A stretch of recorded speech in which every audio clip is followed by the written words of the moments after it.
그 사람의 눈이 내 조카의 목걸이를 본 순간 모든 게 멈췄어요. 행사장의 조명도, 사람들의 웃음소리도, 제 숨소리조차 멈춘 것 같았어요. 그의 시선이 우리를 향했을 때 저는 본능적으로 알았어요. 이건 단순한 우연이 아니라 숨겨진 진실이 깨어나는 순간이라는 걸요. 그때 회장이 낮은 목소리로 물었어요. 저 아이 그 목걸이 어디서 난 겁니까? 이 이야기는 당신이 생각하는 것보다 훨씬 깊고 감동적인 사실을 담고 있습니다. 사연이 기대되신다면 구독과 좋아요 꾹 눌러주세요. 그럼 감사한 마음을 담아 야지의 인생극장 지금 시작하겠습니다. 오늘따라 공기가 무겁게 느껴졌어요. 언니가 세상을 떠난 지 꼭 일주일째 되는 날이었거든요. 작은 반지하 방 안은 여전히 언니의 냄새로 가득했어요. 세제를 아끼려고 밥만 쓰던 습관, 창문 틈으로 스며드는 먼지 냄새까지도 그대로였죠. 상자 하나를 꺼내 들었어요. 택배 상자보다도 작은 테이프 자국이 여러 겹 남은 낡은 상자였어요. 그 안에는 사진 몇 장과 편지들, 그리고 손바닥만 한 봉투 하나가 들어 있었어요. 봉투를 열자 작은 금목걸이 하나가 떨어졌어요. 빛은 바랬지만 목걸이 중앙에 박힌 조그마한 루비는 여전히 빛을 잃지 않았어요. 이게 뭐예요, 이모? 이든이 제 옆으로 다가와 손가락으로 목걸이를 가리켰어요. 언니가 늘 차고 다니던 거야. 너한테 물려주고 싶었나 봐. 저는 조심스럽게 목걸이를 들어 아이의 목에 걸어줬어요. 예쁘다, 이든아. 아주 잘 어울려. 아이의 얼굴에 작은 미소가 피었어요. 그 미소는 언니를 꼭 닮았어요. 늘 말없이 참는 성격 하지만 눈빛만은 따뜻했던 언니의 모습이 떠올랐어요.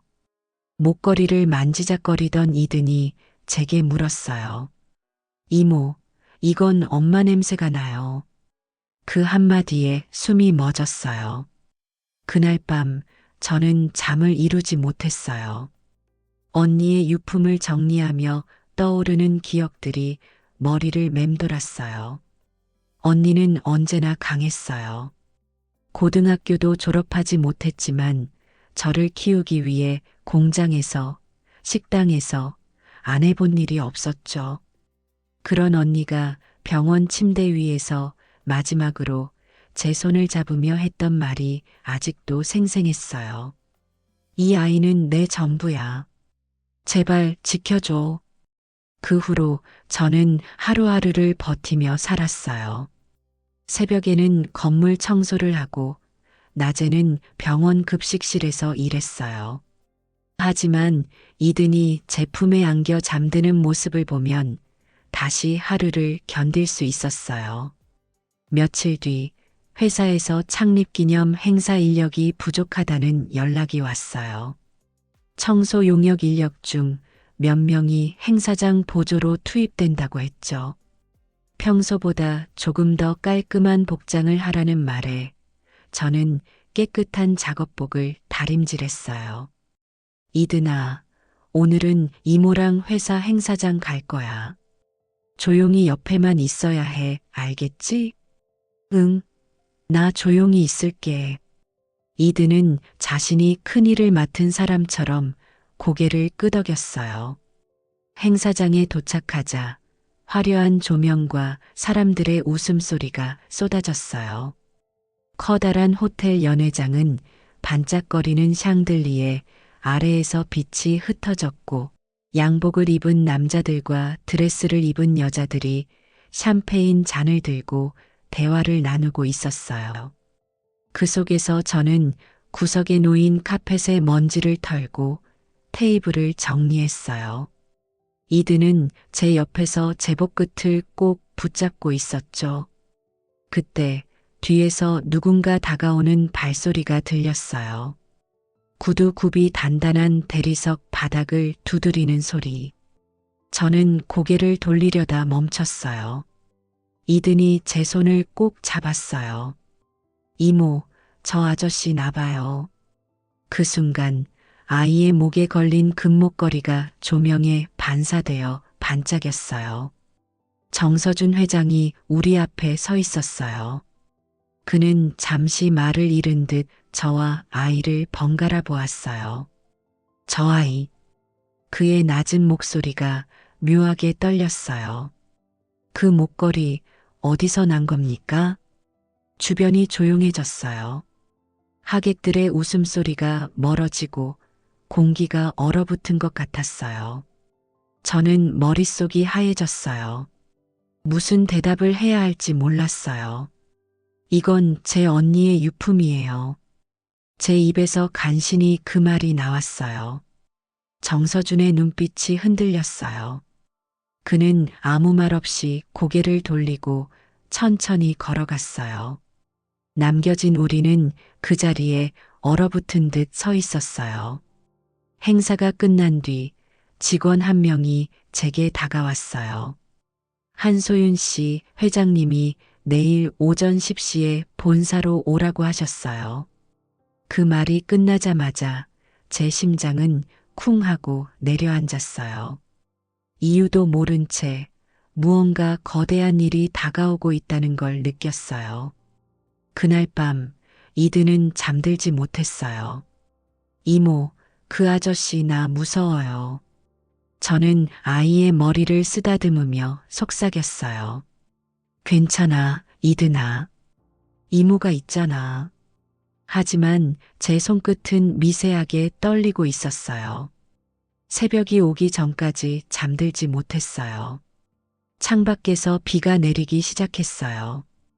유리창에 맺힌 물방울 사이로 도시의 불빛이 일렁였어요. 저는 언니의 사진을 바라보며 조용히 속삭였어요. 언니 무슨 일이 벌어지고 있는 거야? 아침 햇살이 어둠을 밀어내듯 들어왔어요. 이든은 여전히 제 품에서 잠든 채였어요. 저는 가만히 아이의 머리카락을 쓸어내렸어요. 언니의 얼굴이 겹쳐 보였어요. 그리고 마음속에서 이상한 예감이 피어올랐어요. 이건 단순한 우연이 아닐지도 몰라요. 어쩌면 언니가 남긴 목걸이가 우리 모두의 삶을 뒤바꿀지도 모르겠다는 예감이었어요. 아침부터 회사의 공기가 달라졌어요. 늘 같은 복도, 같은 청소도구, 같은 바닥인데 오늘은 모든 시선이 나를 따라오는 느낌이었어요.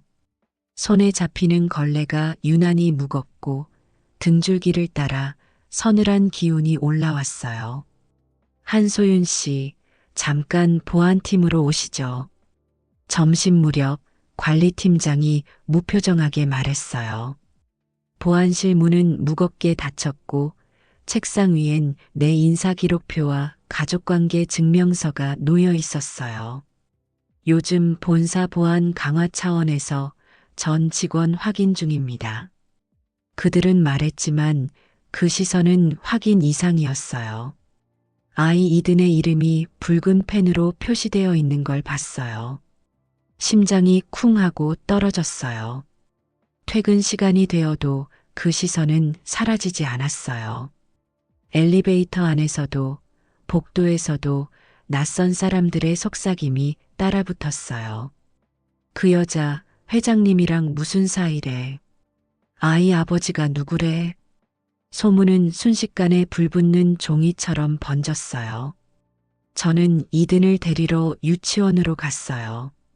평소 밝던 아이가 오늘은 말이 없었어요. 이모, 친구들이 그랬어요. 나 회장 딸이라며 늙은 아빠래요. 그 순간 무언가 내 가슴 속에서 부서지는 소리가 났어요. 그런 말 신경 쓰지 마, 이든아. 그 사람들은 모르는 거야. 아이를 안아 올리며 떨리는 숨을 삼켰어요. 그날 밤 휴대폰에 익명의 문자가 왔어요. 당신 그 아이의 아버지가 누군지 정말 모르나요? 보낸 사람 번호는 없는 가짜 계정이었어요. 손끝이 차가워졌어요. 창밖을 보니 어둠 속에서 차 한 대의 전조등이 잠시 반짝이다가 사라졌어요. 다음 날 회장은 조용히 비서에게 지시를 내렸대요. 그 아이 유전자 검사를 의뢰해봐. 저는 그걸 모른 채 청소도구를 정리하며 손에 남은 세제 냄새를 맡았어요. 그 냄새가 이상하게 속을 뒤집었어요. 복도 끝 유리문 너머에서 회장이 나를 보고 있었어요. 그 시선은 차갑지도 따뜻하지도 않았어요. 무언가를 확인하려는 눈빛이었어요. 나는 그의 눈을 직접 볼 용기가 없었어요. 점심시간 사무실에서 누군가 휴대폰을 보며 웃었어요. 인터넷 실시간에 올랐대. 회장님 숨겨둔 딸 있다더라. 사진 속에는 행사장에서의 나와 이든의 모습이 흐릿하게 찍혀 있었어요. 손에 잡고 있던 식판이 떨어져 시끄럽게 울렸어요. 관리소장님이 다급히 다가와 조용히 말했어요. 소윤 씨, 오늘은 먼저 들어가요. 괜히 눈에 띄면 더 안 좋아. 그의 말투엔 걱정보다는 피로가 섞여 있었어요.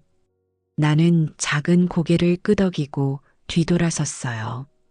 복도 끝에서 여직원 둘이 나를 쳐다보며 속삭였어요.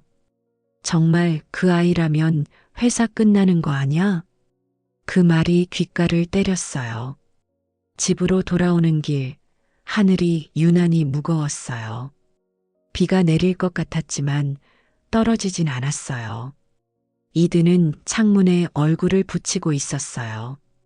이모, 그 아저씨 다시 볼 수 있을까? 저는 대답하지 못했어요. 그 질문 속에서 언니의 그림자가 보였거든요. 밤이 되자 뉴스에서 회장의 모습이 나왔어요. 정서준 회장, 창립기념 행사 이후 공개석상 모습 드러내지 않아.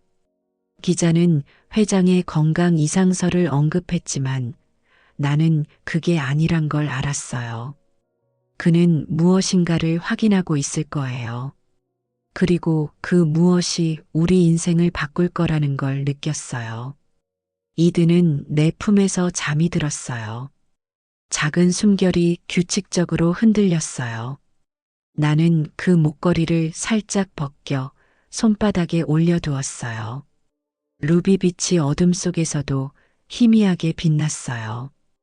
이 작은 빛이 우리를 어디로 데려가려는 걸까?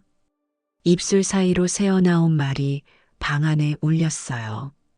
그날 오후 본사복도는 이상하게 조용했어요. 누군가 일부러 숨을 죽인 것처럼 사무실마다 긴장한 공기가 흘렀어요. 청소도구를 밀며 걸음을 옮길 때마다 구두굽이 바닥을 치는 소리만 들렸어요. 정현철 부사장님 들어오십니다. 비서의 목소리가 들리자 모두가 자리에서 일어났어요. 그는 회장의 사촌이자 회사의 실질적인 2인자였어요. 사람들은 그를 조용히 후계자라고 불렀죠. 회의실 문틈 사이로 보이는 그의 뒷모습은 단정하고 차가웠어요. 그는 서류를 넘기며 말했다고 들었어요. 그 아이와 여자를 조사해. 가능한 모든 기록을 가져와. 그 말 한마디가 회사를 뒤흔들기 시작했어요. 저는 아무것도 모른 채 쓰레기통을 비우고 있었어요. 하지만 느낄 수 있었어요. 누군가 내 이름을 입에 올릴 때의 공기, 누군가 내 사진을 훔쳐볼 때의 시선. 등줄기가 자꾸만 서늘해졌어요. 저녁 무렵 휴게실 TV에서 뉴스 속보가 흘러나왔어요. 재벌 회장, 행사장에서 본 여성과 어린이. 혹시 숨겨둔 가족? 사람들은 TV를 보며 수군거렸어요. 진짜면 대박이지. 아니면 고소감이지. 나는 얼어붙은 채로 걸레를 쥔 손을 놓쳤어요. 그때 정현철 부사장이 기자와 통화하는 모습이 복도 끝에서 보였어요. 그의 표정은 이상하게도 여유로웠어요. 입꼬리가 살짝 올라간 모든 걸 예상하고 있는 사람의 얼굴. 그가 잠시 내 쪽으로 시선을 돌렸어요. 나는 본능적으로 고개를 숙였어요. 퇴근 후 이든을 데리러 유치원에 갔어요. 아이 얼굴에 피곤함이 묻어 있었어요. 이모, 오늘은 선생님이 사진 찍지 말래요. 무슨 사진? 어떤 아저씨가 교문 앞에서 계속 사진 찍었대요. 나는 아이의 손을 잡고 뛰듯 집으로 향했어요. 밤이 되자 인터넷이 폭발했어요. 회장에 숨겨둔 딸 이라는 제목이 실시간 검색어 1위에 올랐어요. 기사는 우리 집 근처에서 찍은 사진으로 도배됐어요. 창문 너머로 셔터 소리 같은 게 들렸어요. 누군가가 우리를 지켜보고 있었어요. 핸드폰이 울렸어요. 소윤 씨, 당분간 쉬는 게 좋겠어요. 관리소장님의 목소리는 낮고 불안했어요. 지금은 회사도 조심스러워요. 저 잘못한 거 없어요. 그건 나도 알죠. 하지만 세상은 그렇지 않잖아요. 전화를 끊자 눈물이 났어요. 이든은 내 무릎에 기대어 잠들었어요. 작은 손이 내 손가락을 꼭 잡고 있었어요. 창밖으로 번개가 치며 방 안을 순간적으로 밝히고 사라졌어요. 그날 밤 정현철은 자신의 사무실에서 기자를 만났다고 해요. 그는 서류를 내밀며 짧게 말했다고 들었어요. 확실하게 써요. 이 아이는 회장의 피가 아닙니다. 스캔들이죠. 그 한 문장이 세상을 흔들었어요. 다음 날 본사 앞에는 기자들이 몰려 있었어요. 카메라 플래시가 쉴 새 없이 터졌어요. 직원들은 뒷문으로 몰래 들어가며 내 이름을 피했어요. 나는 마치 회사 전체가 나를 밀어내는 것 같았어요. 엄마가 왜 하늘나라 갔는지 알아? 갑자기 이든이 물었어요. 그 말에 가슴이 찢어졌어요. 이든아, 그건 세상이 좀 나빠서 그래. 나는 아이를 안고 속삭였어요. 하지만 이모가 있으니까 괜찮아. 며칠이 지나자 뉴스는 더 자극적으로 변했어요. 회장, 불륜으로 낳은 딸 존재 확인? 사진 속 나는 놀란 얼굴로 회장을 바라보고 있었어요. 그 사진은 누군가 의도적으로 자른 구도였어요. 마치 내가 웃는 것처럼 보였어요. 그날 밤 초인종이 울렸어요. 문틈으로 본 남자는 낯선 양복 차림이었어요. 회장님 측에서 왔습니다. 내일 오전에 뵙고 싶다고 하십니다. 그의 말투는 정중했지만 표정은 단단했어요. 그가 돌아서자 복도 끝에는 또 다른 그림자가 서 있었어요. 나는 문을 잠그고 아이를 안았어요. 이든은 떨리는 목소리로 물었어요. 이모, 우리 나쁜 짓 했어요? 그 한마디에 가슴이 무너졌어요. 아니, 이든아. 우린 잘못한 게 하나도 없어. 그날 새벽 잠결에 문틈으로 희미한 빛이 새어 들어왔어요. 누군가 우리 집 문 앞에 무언가를 두고 갔어요. 봉투 안에는 신문 스크랩과 메모 한 장이 있었어요. 당신의 언니는 진실을 숨겼습니다. 그 문장을 읽는 순간 등골이 얼었어요. 언니가 무언가를 숨겼다는 말.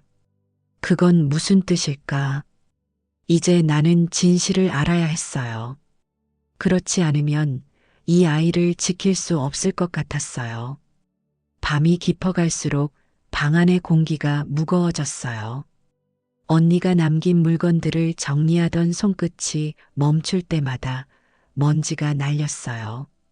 그날은 왠지 모르게 마음이 불안했어요. 낯선 메모, 그리고 신문 스크랩. 당신의 언니는 진실을 숨겼습니다. 그 말이 머릿속을 떠나지 않았어요. 이드는 제 옆에서 잠이 들었어요. 작은 숨결이 일정하게 들려왔지만 제 심장은 도리어 요동쳤어요. 나는 다시 언니의 상자를 꺼냈어요. 이미 수없이 열어본 상자였는데 이상하게 그날은 열기 전부터 손이 떨렸어요. 마치 그 안에 내가 모르는 세계가 숨어 있는 것 같았어요. 낡은 봉투 하나가 바닥으로 떨어졌어요. 다른 유품과 달리 테이프가 덧붙여져 있었어요. 봉투 위에는 희미하게 적힌 글씨가 보였어요. 이든의 아버지에게 전해주세요. 그 문장을 읽는 순간 숨이 멎었어요. 봉투를 조심스럽게 열었어요. 안에는 오래된 편지 한 장이 들어 있었어요. 종이는 노랗게 변색돼 있었고 잉크가 군데군데 번져 있었어요. 나는 조심스레 펼쳐 읽기 시작했어요. 서준 씨, 당신은 이 아이의 존재를 모르겠죠. 나는 알리고 싶었어요. 하지만 당신 곁엔 이미 아내가 있었고 나는 그림자처럼 사라져야 했어요. 이 아이는 내 전부예요.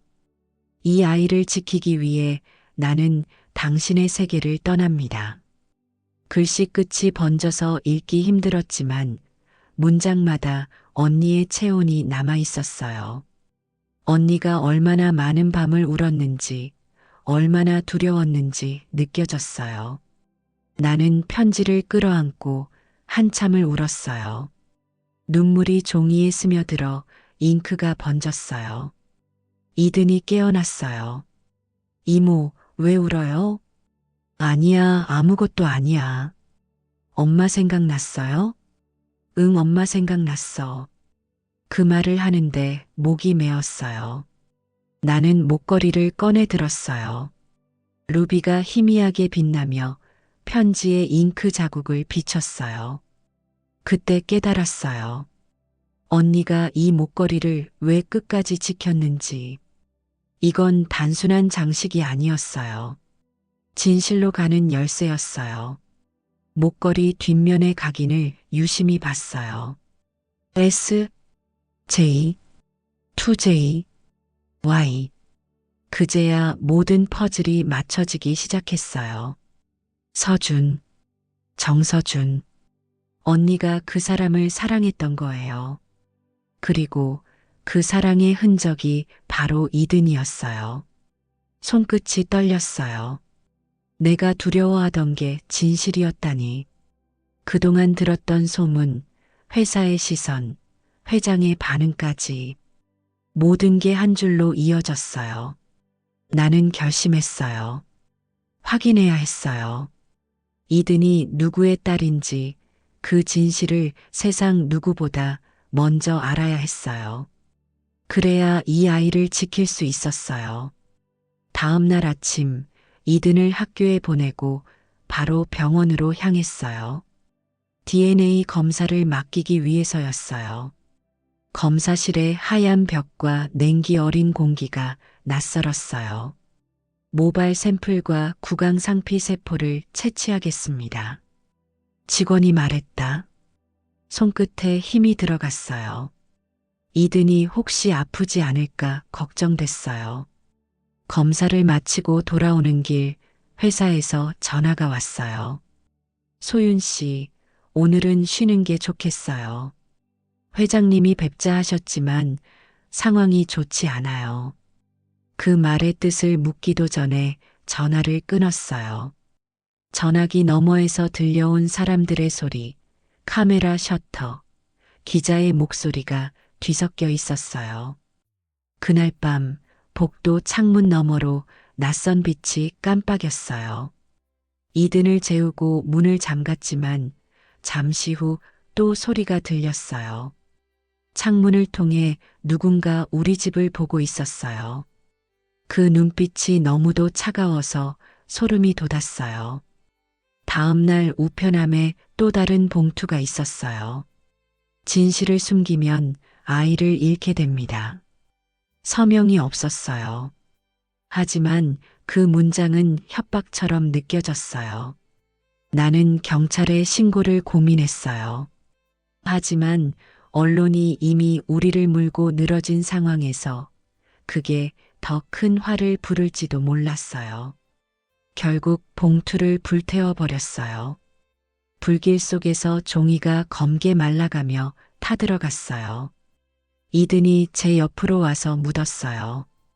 이모, 무서운 꿈 꿨어요. 괜찮아. 아무 일 없을 거야. 아이를 안고 불빛이 사라진 창문을 바라봤어요. 그때 제 마음속에 이상한 확신이 생겼어요. 이건 단순한 소문이 아니에요. 누군가가 이 진실을 묻으려 하고 있어요. 그리고 나는 이제 그걸 막을 유일한 사람이 됐다는 걸 알았어요. 언니의 편지와 목걸이를 품에 안은 채 저는 눈을 감지 못한 채 새벽을 맞았어요. 결과가 나왔다고 병원에서 연락이 왔어요. 이틀을 꼬박 잠 못 이루고 기다렸던 종이 한 장이 제 손에 쥐어질 순간이 다가오고 있었어요. 몸이 무겁게 느껴졌어요. 마치 바닥이 발밑에서 조금씩 무너지는 기분이었어요. 하얀 봉투 위에는 제 이름이 적혀 있었어요. 손끝에 힘이 들어갔어요. 봉투를 열기 전부터 알 것 같았어요. 이 안에 적힌 글자가 우리 인생을 갈라놓을 거라는 거요. 검사 결과 친자 일치율 99.98%, 대상자 정서준. 그 문장을 보는 순간 머리가 멍해졌어요. 눈앞에 글자가 흐릿하게 번지고 귀에서 웅웅거리는 소리가 들렸어요. 손에 든 봉투가 바닥으로 떨어졌어요. 이든이 제 옆에 있었어요. 이모, 무슨 일이에요? 저는 겨우 미소를 지으려 했지만 입술이 떨렸어요. 괜찮아, 이든아. 이모가 그냥 조금 놀랐어. 하지만 가슴속에서는 무엇인가가 부서지고 있었어요.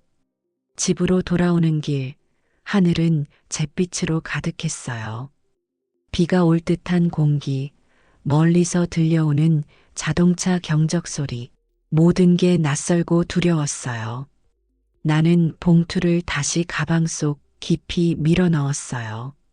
하지만 이미 늦었어요. 그 결과는 세상 어딘가로 흘러나가고 있었어요. 그날 밤 휴대폰이 울렸어요. 회장님께서 기자회견을 열 예정입니다. 회사 관리팀의 목소리가 떨리고 있었어요. 무슨 일이 벌어진 거예요? 그게 결과가 외부로 유출됐습니다. 순간 눈앞이 하얘졌어요. 뉴스 속보가 화면을 뒤덮었어요. 정서준 회장, 숨겨둔 딸 존재 확인. 기자의 목소리가 날카롭게 울려 퍼졌어요. 회장은 카메라 앞에 섰어요. 그의 얼굴은 피곤해 보였지만 눈빛은 단단했어요. 그 아이는 내 피입니다. 그 한마디가 세상을 멈추게 했어요. 순식간에 기사들이 쏟아졌어요. 재벌가 스캔들, 혼외 자녀 존재 확인, 청소부 출신 여성, 회장 딸 양육. 수많은 댓글이 쏟아지고 사람들은 진실보다 자극에 반응했어요. 휴대폰은 쉴 새 없이 울렸어요. 인터뷰 요청드립니다. 방송 출연 제안이 있습니다. 지금 마음이 어떠신가요? 모두가 같은 질문을 던졌어요. 하지만 아무도 내 대답을 듣지 않았어요. 나는 문을 잠그고 불을 껐어요. 어둠 속에서 이든을 품에 안았어요. 아이의 머리카락에 내 얼굴을 묻었어요. 이든아, 이제 아무도 우리를 모르게 할 순 없게 됐어. 작게 떨리는 목소리가 방 안에 맴돌았어요. 그날 밤 정서준 회장은 혼자 자신의 사무실에 남아 있었다고 했어요. 비서는 조용히 문 앞을 지키며 그가 서류를 바라보는 걸 봤다고 했어요. 책상 위엔 오래된 사진 한 장이 있었대요. 그는 손끝으로 사진 속 여인의 얼굴을 천천히 쓸었다고 했어요. 지연아, 내가 너무 늦었구나. 그 목소리가 유리문 밖까지 들렸다고 해요. 이튿날 회장은 모든 직무에서 물러난다고 발표했어요.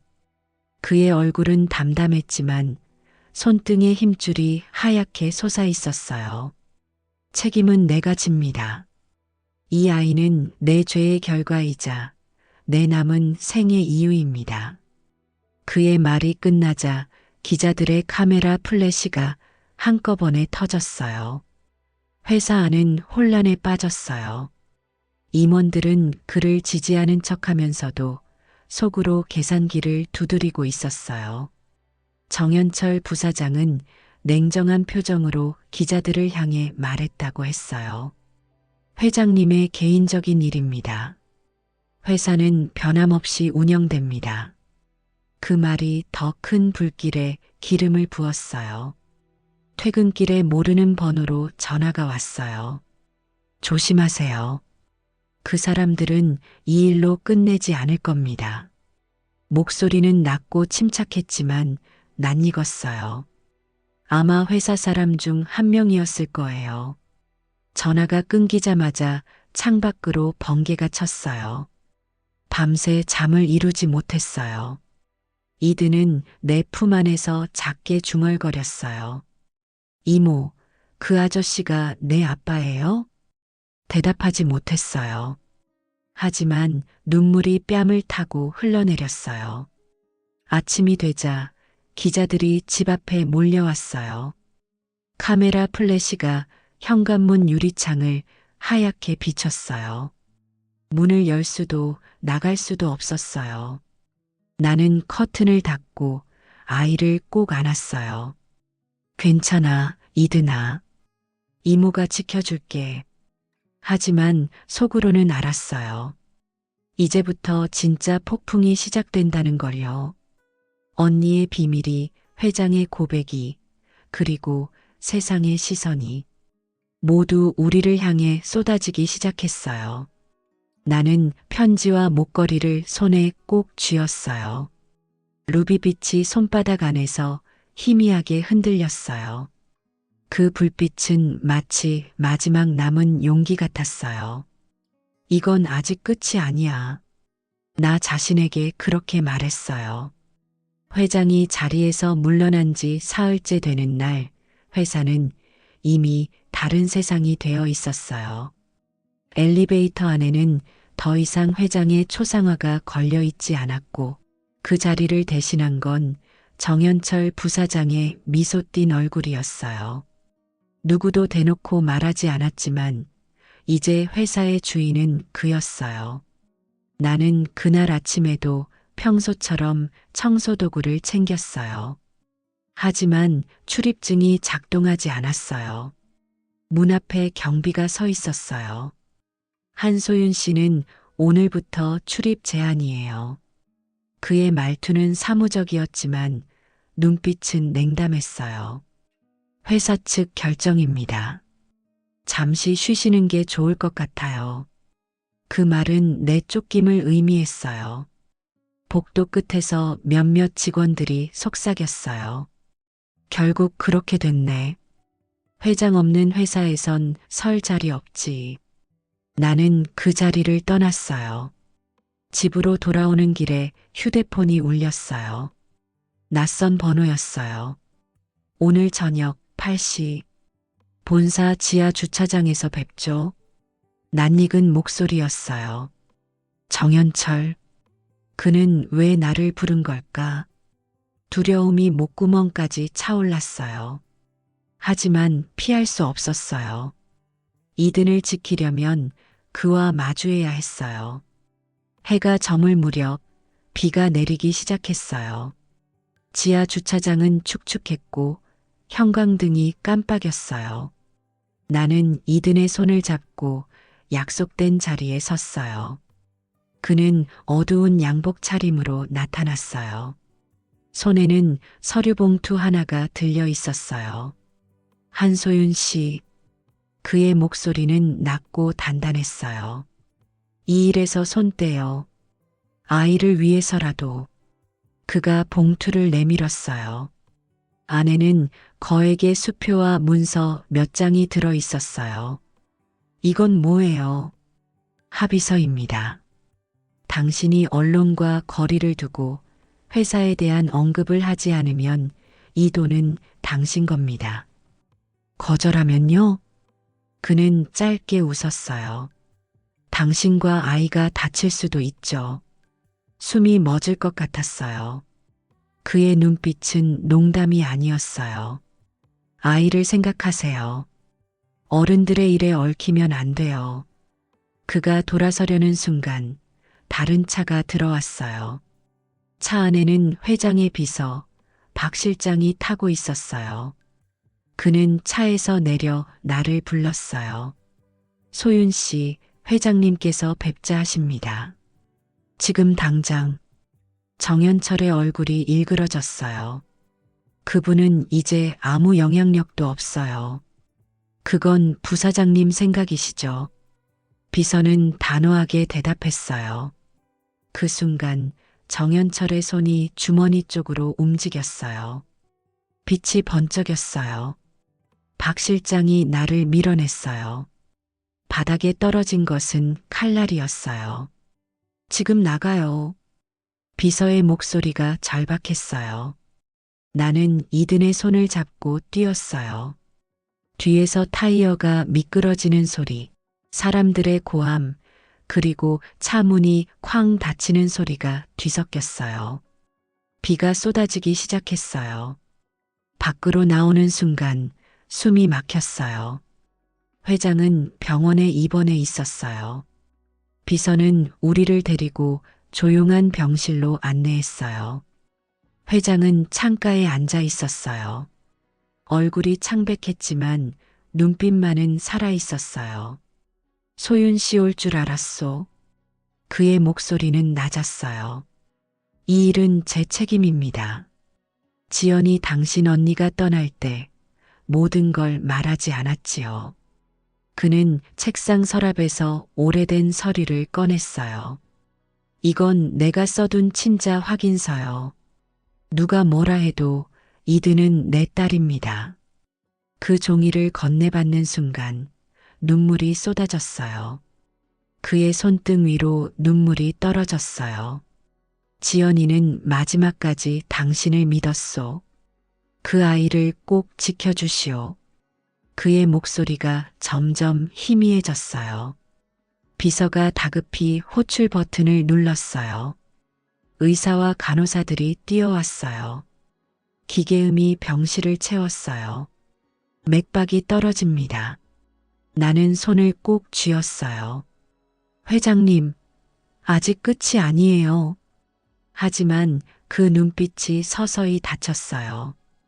그의 손에서 힘이 빠졌어요. 비가 창문을 두드렸어요. 나는 목걸이를 그의 가슴 위에 올려놨어요. 이젠 언니와 함께 하세요. 그날 밤 병원 밖으로 나왔을 때 세상은 이상할 만큼 고요했어요. 비는 여전히 내리고 있었지만 마음 한구석에 작은 평온이 있었어요. 이든은 내 손을 꼭 잡았어요. 이모, 그 아저씨 이제 아프지 않죠? 나는 아이를 꼭 끌어안았어요. 그래, 이제 아프지 않아. 장례식이 끝난 뒤에도 세상은 조용하지 않았어요. 회장의 사망 소식이 전해지자 뉴스는 다시 폭발했어요. 정서준 회장, 유 원장 남겨. 상속자는 누구인가?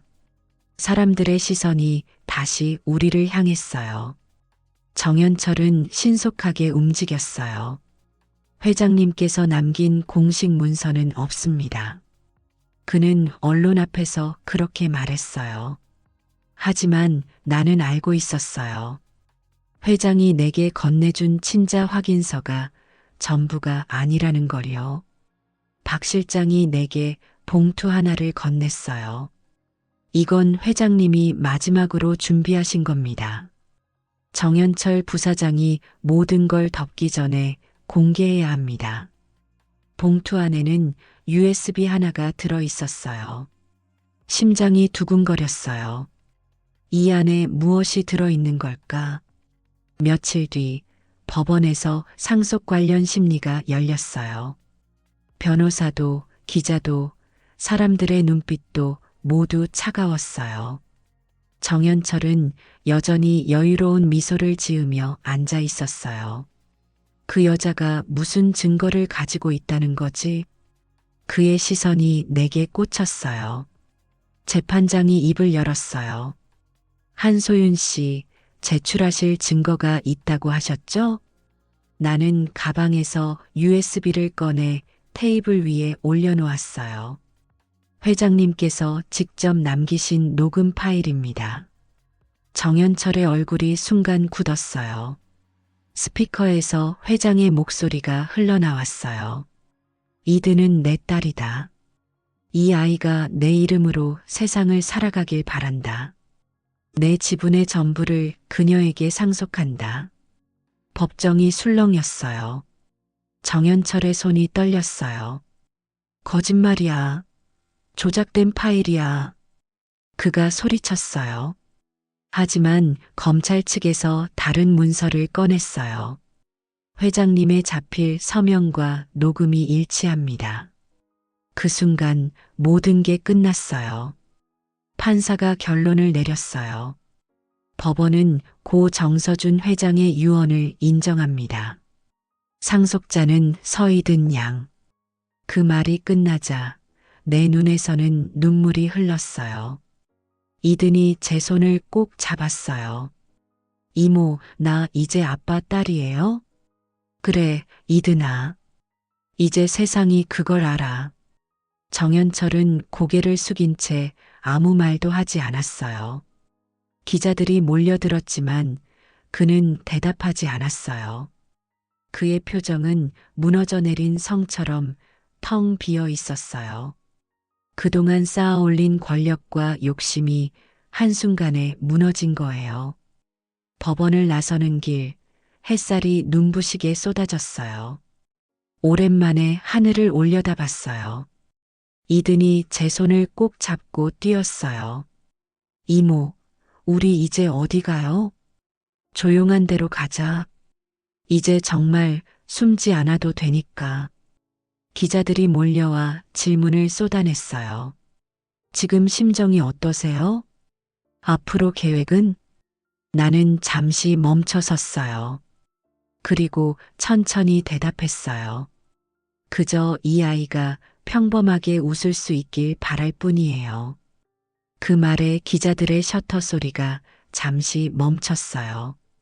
나는 이든을 안고 병원으로 향했어요. 회장의 병실에는 아직 그의 향기가 남아 있었어요. 책상 위엔 우리가 놓고 간 목걸이가 고요히 빛나고 있었어요. 루비 속에서 햇살이 반짝였어요. 이모, 이건 아빠 거잖아요. 응, 하지만 이제 내 거야. 나는 아이의 목에 목걸이를 걸어줬어요. 이든은 웃었어요. 그 미소 속에는 언니와 회장의 모습이 함께 있었어요.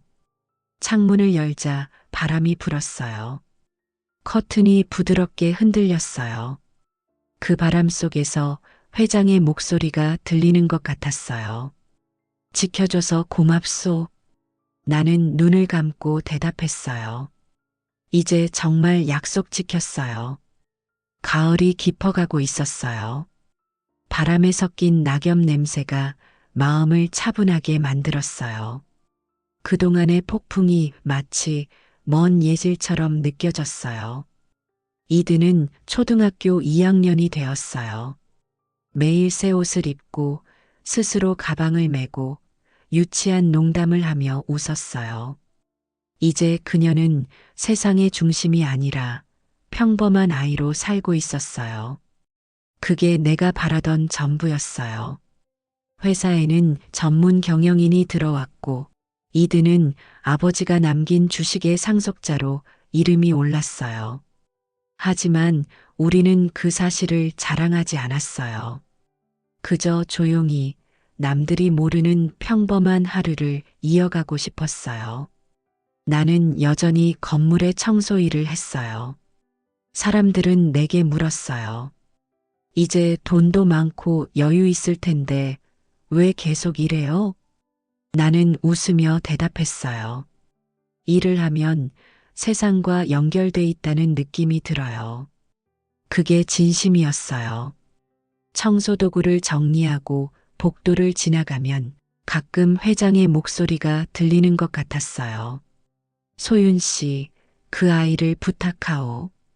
그 말이 바람결처럼 귓가에 맴돌았어요. 그럴 때마다 나는 잠시 하늘을 올려다봤어요. 이드는 요즘 학교에서 피아노를 배우기 시작했어요. 언젠가 교실 창문 밖으로 들려오는 피아노 소리를 들었어요. 그 아이가 연주하는 곡은 너를 위한 노래였어요. 어쩐지 마음이 따뜻해졌어요. 그날 언니의 웃음소리가 바람에 섞여 들리는 듯 했어요. 저녁이면 우리는 함께 밥을 먹었어요. 이드는 밥 한 숟갈을 뜨고 늘 말했어요. 이모, 아빠가 하늘에서 보고 있겠죠? 그래, 보고 있을 거야. 지금도 내가 웃는 걸 제일 좋아할 거야.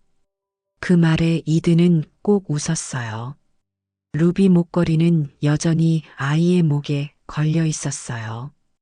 빛이 닿을 때마다 반짝이며 작은 불빛처럼 흔들렸어요. 나는 그걸 볼 때마다 마음이 놓였어요. 그건 단순한 장식이 아니라 우리가 살아있다는 증거였어요. 가끔은 회장의 묘소에도 갔어요. 그곳엔 조용한 나무 그늘이 드리워져 있었어요. 나는 꽃을 놓고 아이의 손을 잡고 속삭였어요. 이제 약속 지켰어요. 이 아이 잘 자라고 있어요. 이드는 두 손을 모아 조용히 기도했어요. 세상은 여전히 복잡했지만 우리에게는 더 이상 숨길 것도 두려울 것도 없었어요. 하늘은 넓고 바람은 부드러웠어요. 나는 마음속으로 언니에게 말했다. 언니, 이제 됐어. 우리 모두 잘 살아가고 있어. 학교 종소리가 울리고 이든이 친구들과 뛰어오는 소리가 들렸어요. 그 아이의 머리카락이 햇살에 반짝였어요. 나는 그 모습을 눈에 담았어요. 이제 진짜 평온이 찾아온 거예요. 하늘을 올려다보며 속삭였어요. 이제 괜찮아요. 이제 우리에게 남은 건 삶뿐이에요. 바람이 살짝 불어 머리카락을 흩날렸어요. 그 순간 세상은 고요했고 모든 게 제자리를 찾은 것 같았어요. 야지의 인생극장 재미있게 보셨나요? 영상이 마음에 드셨다면 구독과 좋아요 한 번씩 눌러주세요. 더 좋은 이야기로 다시 찾아뵐게요. 그럼 오늘도 좋은 하루 되세요.